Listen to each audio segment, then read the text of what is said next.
वकार मेरे साथ जुड़े हुए हैं, एमआईएम के राष्ट्रीय प्रवक्ता और यूपी के प्रभारी हैं।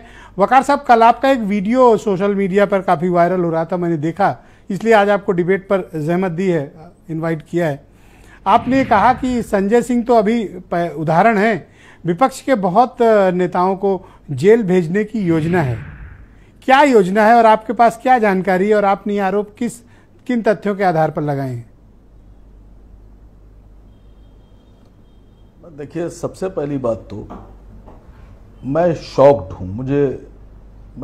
जब मैंने सुना संजय सिंह को गिरफ्तार कर लिया है तो मुझे अजीब सी फीलिंग हुई। संजय सिंह साहब को मैं आम आदमी पार्टी से नहीं जानता हूं, वो मेरे मित्र हैं, मेरे दोस्त हैं। हम उनको जानते हैं 2007, 8, 9 से, जब वो समाजवादी पार्टी में हुआ करते थे और हम भी वहीं थे। संजय सिंह के ऊपर जो आरोप लगाया गया है बेईमानी का, ये पूर्णतः निराधार है, ये झूठ पर आधारित है। मैं अब आपसे सवाल कुछ पूछना चाह रहा हूं। वैभव महेश्वरी बहुत अच्छे प्रवक्ता हैं, बेहतरीन, लेकिन आज कुछ टेंशन में दिख रहे हैं मुझे। मैं एक सवाल देश के सामने रख रहा हूं कि संजय सिंह के बारे में दिनेश अरोड़ा नाम के एक अप्रूवल ने कहा कि हमने इनको 2 करोड़ दिए। उसकी जबान पर यह मान लिया गया कि संजय सिंह दोषी हैं 2 करोड़ रुपए के मनी लॉन्ड्रिंग के, और उनको गिरफ्तार कर लिया गया। लेकिन संजय सिंह अगर जेल जा रहे हैं तो जिस अजीत पवार पर 70,000 करोड़ का घोटाला, वो डिप्टी सीएम बन रहा है, और डिप्टी सीएम बनने के 2 दिन के बाद 70,000 करोड़ के घोटाले वाले आदमी पर से 9 केस विड्रॉ हो जाते हैं, खत्म।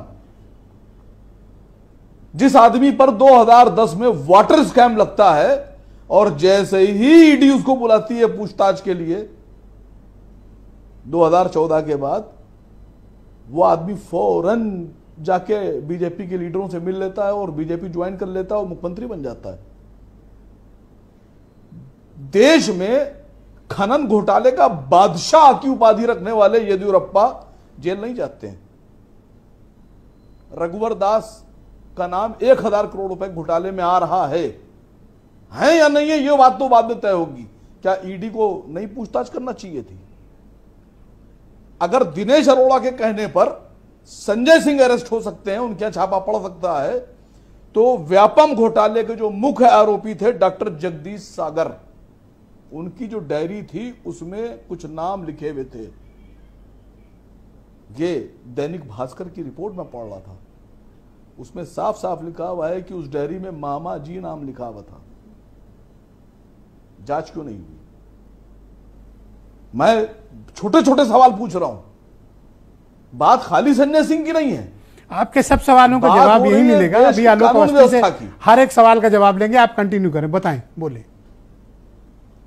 सर, बात कानून व्यवस्था की हो रही है, न्याय व्यवस्था की हो रही है। हमारे देश में, हमारे प्रदेश में समाजवादी पार्टी के एक बड़े नेता आजम खान साहब, देखिए, मैं न समाजवादी पार्टी का प्रवक्ता, ना आम आदमी पार्टी का प्रवक्ता, ना कांग्रेस का, मैं देश की बात कर रहा हूं। इस वक्त देश 2 जहां इस वक्त अगर वोट करेगा, एक एनडीए, एक इंडिया, लोग खुद ही चुनेंगे सरकार किसकी बनाना। आप तो ना तो एनडीए में हैं, मेरा सवाल इंडिया में आजम खान साहब जैसे आदमी भी, जो कई बार का विधायक, कई बार का मंत्री, कई बार का सांसद, उस आदमी पे जब आरोप लगता है बकरी चोरी का, भैंस चोरी का, मुर्गी चोरी का, और सबसे बड़ी बात तो यह हो रही है कि जब वो कैबिनेट मिनिस्टर थे, उन पर Z+ सिक्योरिटी थी, तो उन पे आरोप यह लगा, उन पे केस चला, उनको दोषी बनाया गया कि उन्होंने अपनी प्रोफेसर पत्नी के साथ मिलकर एक शराब की दुकान पर डाका डालकर 16,900 रुपए लूट लिए।